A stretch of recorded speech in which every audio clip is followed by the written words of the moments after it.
Hello students, कैसे हो आप सब। आज हम करेंगे बेटा क्लास 10th का चैप्टर जो हमारा चल रहा था इलेक्ट्रिसिटी। तो पहले क्लास में हमने किया था इलेक्ट्रिक करंट के बारे में एंड इलेक्ट्रिक पोटेंशियल डिफरेंस के बारे में। तो आज हम करेंगे बेटा सर्किट डायग्राम्स। तो सर्किट डायग्राम में हम फर्स्ट करेंगे बेटा जो सर्किट डायग्राम है सेल की। तो इलेक्ट्रिक सेल है उसका जो सर्किट डायग्राम है, जो सिंबल है बेटा जी वो कैसे होता है। हमारे पास जो बड़ी लाइन होती है वो होती है बेटा पॉजिटिव की और छोटी लाइन क्या होती है नेगेटिव की होती है। तो ये हमारे पास एक सेल की डायग्राम है। तो जब बैटरी की होगी, जहाँ कम्बिनेशन ऑफ सेल होगा तो बहुत ज़्यादा सेल क्या होंगे बेटा एक दूसरे के साथ अटैच होंगे। तो थर्ड हमारे पास क्या है बेटा जी ओपन स्विच, मतलब जो ओपन है ओपन प्लग है, जहाँ स्विच है हमारे पास जिसमें बेटा जी सेंटर में क्या होगा डॉट नहीं होगा वो ओपन होगी, और जिसमें सेंटर में डॉट होगा वो क्लोज्ड होगी, हमारे पास क्लोज्ड स्विच होगी। तो जो हमारे पास वायर ज्वाइनिंग का डायग्राम है, जो ऐसे ज्वाइन करेंगे दोनों आपस में वायर, तो वायर ज्वाइनिंग की डायग्राम है बेटा। आगे वायर क्रॉसिंग की हमारे पास ऐसे डायग्राम बनी होगी, एक वायर और ऊपर से क्रॉस करके लगेगी। तो ये हमारे पास क्रॉसिंग वाली है बेटा डायग्राम। तो सेवन्थ बेटा हमारे पास इलेक्ट्रिक बल्ब। तो सेवन्थ हमारे पास बेटा क्या है इलेक्ट्रिक बल्ब की डायग्राम है। 8 हमारे पास क्या है रेजिस्टेंस की डायग्राम बेटा ऐसी होती है। वेरिएबल रेजिस्टेंस, जो रेजिस्टेंस के बीच में से एरो है, जहाँ ये वाली हमारे पास क्या वेरिएबल रेजिस्टेंस है। एमीटर में क्या होगा बेटा जी ए और पॉजिटिव नेगेटिव का साइन होगा। एक वोल्ट मीटर की डायग्राम होगी हमारे पास।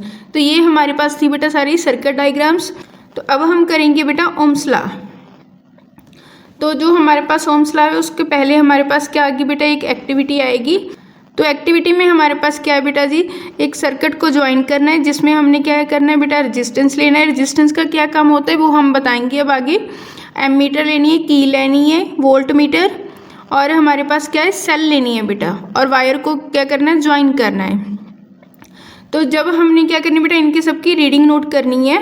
जैसे यहाँ पर 1 2 3 4 लिखा हुआ है ना, नंबर ऑफ सेल कितने लेंगे। तो हमारे पास जो वायर है वो कौन सी होगी निक्रोम की होगी।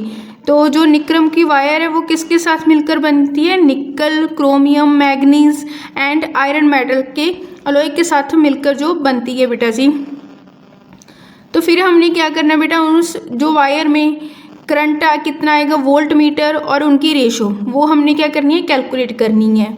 तो इस डायग्राम में पहले हमने क्या करना है एक सेल को ज्वाइन करके उसकी रीडिंग नोट करनी है एमीटर और वोल्ट मीटर की।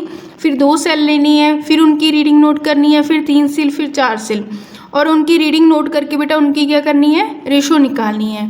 तो इस एक्टिविटी में ये बताया गया था बेटा। तो अब हमने बेटा एक ग्राफ ड्रॉ करना है। ग्राफ ड्रॉ में हमने क्या किया है ग्राफ जो हमने बनाना है वो क्या वी आई का ग्राफ बनाना है। हमने वी आई का मतलब जो हमारा पोटेंशियल डिफरेंस है वो हम वाई एक्सिस में लेंगे, जो हमारा करंट है वो एक्स एक्सिस में लेंगे। तो वी आई का ग्राफ बनाना है हमने। जो पोटेंशियल डिफरेंस है जो हमने एक्टिविटी की थी उसमें जो रीडिंग आएगी उसकी कॉरस्पॉन्डिंग क्या करना है बेटा उनके कॉरस्पॉन्डिंग हमने क्या करना है ग्राफ को ड्रॉ करना है। जो हमारा वी आई का ग्राफ है वो क्या होगा बेटा जी एक स्ट्रेट लाइन ग्राफ बनेगा हमारे पास। ठीक है बेटा, जो पोटेंशियल डिफरेंस और करंट का जो ग्राफ होता है वो क्या है एक स्ट्रेट लाइन ग्राफ बनता है हमारे पास जो ओरिजिन से पास होता है। तो अब हम करेंगे ओम लॉ। ओम लॉ क्या होता है हमारे पास जो पोटेंशियल डिफरेंस होता है बेटा, जो पोटेंशियल डिफरेंस होता है वो डायरेक्टली प्रोपोर्शनल किसके होता है करंट के होता है। तो जो हमारे पास पोटेंशियल डिफरेंस है वो डायरेक्टली प्रोपोर्शनल किसके है करंट के है, और उसमें जो टेम्परेचर है बेटा वो क्या होगा रिमेन सेम होगा, कांस्टेंट टेम्परेचर होगा उसमें। तो जो पोटेंशियल डिफरेंस है वो क्या है करंट के इक्वल है। तो अब हमने क्या करना है बेटा जो प्रोपोर्शनैलिटी है उसको क्या करना है हटाना है। जो v है उसको प्रोपोर्शनैलिटी को क्या करना है इक्वल करना है, और r क्या है हमारे पास एक कांस्टेंट प्रोपोर्शनैलिटी लगानी है। तो r को हम क्या कहते हैं बेटा जी रेजिस्टेंस। तो r हमारे पास क्या है रेजिस्टेंस है।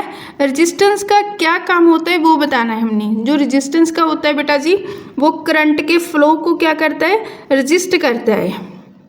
ठीक है, तो जो हमारे पास रेजिस्टेंस है रेजिस्टेंस का काम क्या होता है जो वायर होती है उसमें जो चार्ज होता है चार्ज फ्लो कर रहा है उसको क्या करना है रेजिस्ट करना है। तो जो हमारे पास बेटा जी रेजिस्टेंस होता है, रेजिस्टेंस का काम क्या होता है, गिवन टेम्परेचर जो हमारे पास दिया हुआ है कांस्टेंट टेम्परेचर पर जो हमारे पास चार्ज फ्लो हो रहा है वायर में, कंडक्टर में, तो उसको क्या करना है, रेजिस्ट करना है, तो उसे हम क्या कहते हैं, वो रेजिस्टेंस होता है। तो हमारे पास जो बेटा रेजिस्टेंस आया है, रेजिस्टेंस का जो हमारे पास SI यूनिट होती है वो कौन सी होती है, ओम होती है। जो हमारे पास ओमला क्या है, V = IR है। यहाँ से R की वैल्यू निकालनी हो तो I को V के नीचे ले जाएंगे, तो हमारे पास जो R है वो क्या आ जाएगा, V/I आ जाएगा। तो यहाँ से जब हम इसकी 1 ओम की डेफिनेशन निकालनी है तो 1 ओम क्या होगा हमारे पास, 1 रेजिस्टेंस की यूनिट क्या है बेटा, 1 ओम = पोटेंशियल डिफरेंस की 1 वोल्ट और करंट की 1 एम्पियर। तो ये हमारे पास 1 ओम की क्या हो जाएगी बेटा, डेफिनेशन हो जाएगी हमारे पास। अब हमने बेटा ये 1 ओम वाली डेफिनेशन की है, तो अब हमारे पास क्या है, जो हमारे पास करंट है वो क्या होगा बेटा, V/R है। जब हमारे पास करंट ज़्यादा है तो रेजिस्टेंस क्या है बेटा जी, कम है। और जिस वायर में बेटा जी जो करंट है वो हाई होता है, ज़्यादा होता है, तो उसमें जो रेजिस्टेंस है वो क्या होता है बेटा, लो होता है। और यहाँ पर देखो जब हम रेजिस्टेंस को ज़्यादा लेंगे, जब मान लो रेजिस्टेंस की वैल्यू हमने 2 ले ली तो करंट की वैल्यू उससे हाफ आएगी बेटा, ठीक है बेटा जी।